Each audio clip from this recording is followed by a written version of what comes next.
Hello, everyone, and welcome back to Monsters of the Past Revisited. As always, I'm your host, Mr. G, and today's subject will feature a card that's the greatest travesty to dinosaurs since what happened in Yucatan. So then I told him, "Dinosaur buddy, my knees are sore." Yeah, funny. You've told me that like 20 times today. Hey, wait, is that a rock in the sky? Don't be stupid. Rocks live on the ground. No, seriously, there's a rock in the sky headed right towards us. Very funny, but I'm not listening. No, I'm not kidding. We need to get out of here. For the last time, I'm not. Ow! Told ya. But I'm getting off topic. Let's get to today's subject. This is Spinosaurus, the spine lizard. Now, this guy has quite the history. In 1912, bones were found in Egypt that in 1915 were given the name Spinosaurus. And at first, Spinosaurus was reconstructed as basically the typical theropod of the time, just with a sail on its back. Now, for the longest time, these are the best known bones of Spinosaurus, but in one of the biggest losses in paleontology, the original Spinosaurus remains were blown up during World War II, because they were kept in a German museum. Because of that, Spinosaurus was kind of an enigma, since the best material was lost, so it couldn't be studied. And material from it wasn't really coming up, so it just kind of stayed in the background of paleontology, just being a dinosaur that had the notable feature of a sail. It wasn't until the 1990s that more material started to be discovered, and because of some dinosaurs we'll talk about later, it was now determined that Spinosaurus had a large, elongated crocodile-like skull. It was also realized just how big Spinosaurus was. It was always thought to be a big animal, but now it was starting to become a good contender for largest theropod dinosaur. Or at least the longest. People kind of get angry if you mix those two up, which is still a pretty common belief. And then in 2001, Spinosaurus became mainstream when... Actually, let's get back to that. And then later in the 2000s, it was discovered that Spinosaurus' sail was not a perfect semicircle, but rather dipped in the middle. And then in the 2010s, it was found that Spinosaurus had really short hind legs. So because of that, it led to this brief theory that Spinosaurus was a quadruped. However, this theory didn't last long because theropods have pronated hands, so it'd be very difficult for one to be quadrupedal. Yeah. And then in the 2020s, it was discovered Spinosaurus had spines on his tail, which were possibly a flipper-like structure. So yeah, this guy keeps changing. A lot. So what was Spinosaurus like in life? Good question. Fossils found in locations where Spinosaurus have been discovered indicates that it was a wetland environment with a lot of water and fish, and its crocodile-like teeth indicate a diet of aquatic-based life forms. That, combined with its long arms, seems like they would have made a great combination for fish hunting. Though how they would have hunted fish is what's still debated. Were they like herons and they stood above the water and dived after fish that got close, or were they active swimmers that pursued prey and could hunt at dinosaurs that got close to the water? You know, what crocodiles do. Who knows? And what the heck was that sail even for? Was it a mating display? Did it regulate temperature? Again, who knows? Spinosaurus is a member of the Spinosaur family, a group of theropods notable for looking like bipedal crocodiles. And because of that, most believe that they are semi-aquatic creatures in some way. And a fun fact, Acrocanthosaurus used to be in this group because it had a spine, but it was eventually found out that that was its only commonality, so it got reclassified.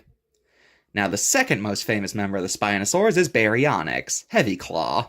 Native to England, Baryonyx was discovered in the mid-1980s, and it was quite the discovery at the time, thanks to its unique features, as not only did it have large claws and a crocodile-like skull, but it had stomach content preserved, including fish scales. So, this was a croc-like dinosaur that ate fish, but it also had the bones of juvenile iguanodons too. So it could very well be like a crocodile and hunt anything that was in or near the water. At first, Baryonyx was considered so unique amongst theropods that it was given its own family, but further studies, as well as discoveries of other similar theropod dinosaurs, it was revealed that Baryonyx was in fact a relative of Spinosaurus and was reclassified accordingly. So, unfortunately, the Baryonyx family did not last too long. In 1998, another theropod of a crocodile skull was discovered, Suchomimus from northern Africa, the crocodile mimic. Now, Suchomimus was kind of a key to understanding Spinosaur family, as it had the same skull as Baryonyx, but it also had a sail like Spinosaurus, pretty much confirming that Baryonyx and Spinosaurus were relatives. Now, Suchomimus and Baryonyx look very similar and are sometimes considered to be so similar that many think they're just an African species of the heavy claw, though more evidence would be needed to make that concrete. Now, Spinosaurus weren't just restricted to the Old World, as in South America, they also had a Spinosaur, Irritator. Why is it called that? Well, it's because it was first discovered by what were basically fossil scalpers, who added plaster to make the skull seem like it was in better shape than it really was. Because of that whole hassle, paleontologists named it Irritator as a sort of jab at the people they had to deal with in order to get it. Speaking of South America, there's also Oxalalia, which had very similar appearance to Spinosaurus, so similar that some think they were a Brazilian species of them and not their own distinct genus. But of course, this is still disputed. And of course, if we're discussing Spinosaurs, we have to talk about the incident that led to Spinosaurus becoming a household name, for better or for worse. So, Jurassic Park. That was a stupidly successful movie, and The Lost World, while considered a step down, still made money. So that meant a third movie. But the producers thought T-Rex was getting stale, so they decided to shake it up, have another theropod as the main threat. Baryonyx was considered, but not impressive enough. But eventually, they became aware of Spinosaurus, a dinosaur thought to be larger than T-Rex. And since it looked unique, it could be a new eye-catching dinosaur. It's also worth noting that Jurassic Park's dinosaur advisor was paleontologist Jack Horner, who's kind of infamous for treating T-Rex like it was far, far less impressive than it really was, as he was the main proponent of the T-Rex as a scavenger theory. Yeah. So this guy was the real cool giant theropod. So in 2001, Jurassic Park 3 was released, whose advertising was always teasing two things. One, pterosaurs are finally going to get some action after being entirely absent from the first movie and only getting a cameo in the second film. And more importantly, there was a new meat eater in town. They even replaced the T-Rex fossil in the logo with a Spinosaurus fossil. And when the film came out, audiences were treated as Spinosaurus shortly after arriving on the island. But soon afterwards, they come across a T-Rex eating a dinosaur that the film makes sure to assure he's already dead. Hint, hint. So the T-Rex gives chase, but then the Spinosaurus catches up, and the two dinosaurs get into a fight.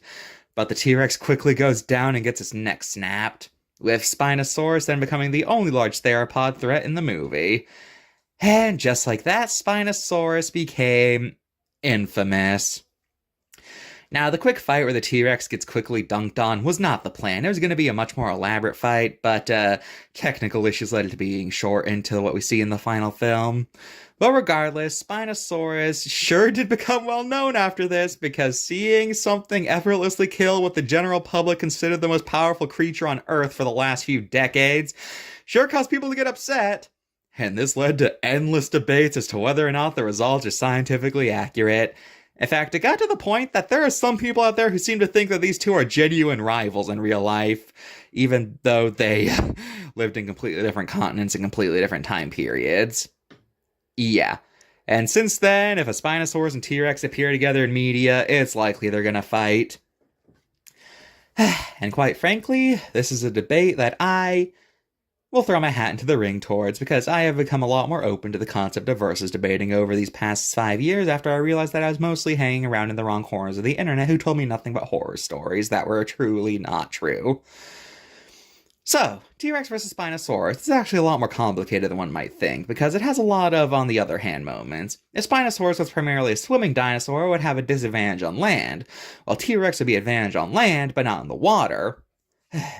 They wouldn't be able to fight on equal grounds, is what I'm trying to say. But on the other hand, if Spinosaurus was a stork-like hunter, maybe it'd be better on land, but its short legs indicate it wouldn't have been a fast runner, giving T-Rex a speed advantage. And of course, T-Rex had the highest bite force of any known terrestrial animal, giving a strength advantage.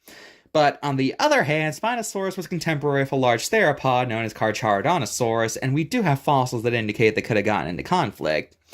Meanwhile, T-Rex did not live with any Spinosaurus, so Spinosaurus might have an advantage in experience with dealing with these kinds of things. But on the other hand, Carcharodontosaurus had a different hunting style than T-Rex, so would that even be an advantage? And of course, Spinosaurus has a long neck, and T-Rex hunted by going for the neck, so Spinosaurus has a disadvantage there, but maybe Spinosaurus could use its arm for something, and ultimately there's just too many variables and conditions to this debate, so who's to say who wins? And ultimately, given how these two weren't even contemporaries, does it even matter? Now let's get to the cards. Suchomimus goes on this weird tangent about how it might have been the largest theropod dinosaur and that the holotype wasn't fully grown. Can't find a source for this claim. Also, what's with the clown nose Rudolph the Red-Nosed Dinosaur? 9 out of 10. Baryonyx places his estimate at 40 feet long. That's too large. 9 out of 10. So those two are pretty alright. Let's see what they did with Spino.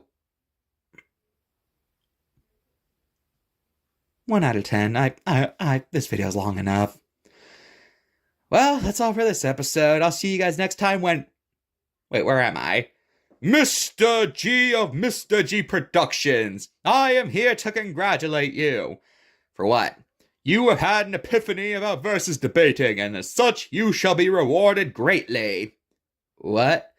Who are you? I am the god of versus debating, and I am thanking you for your epiphany by granting you one simple blessing.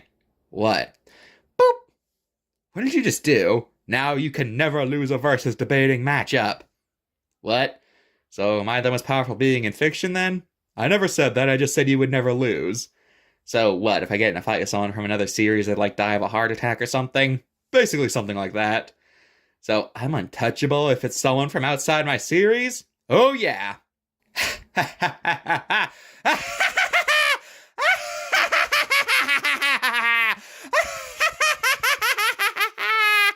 Personally, I think this show has jumped the shark. Nah, he jumped the shark when he decided these stupid videos needed lore.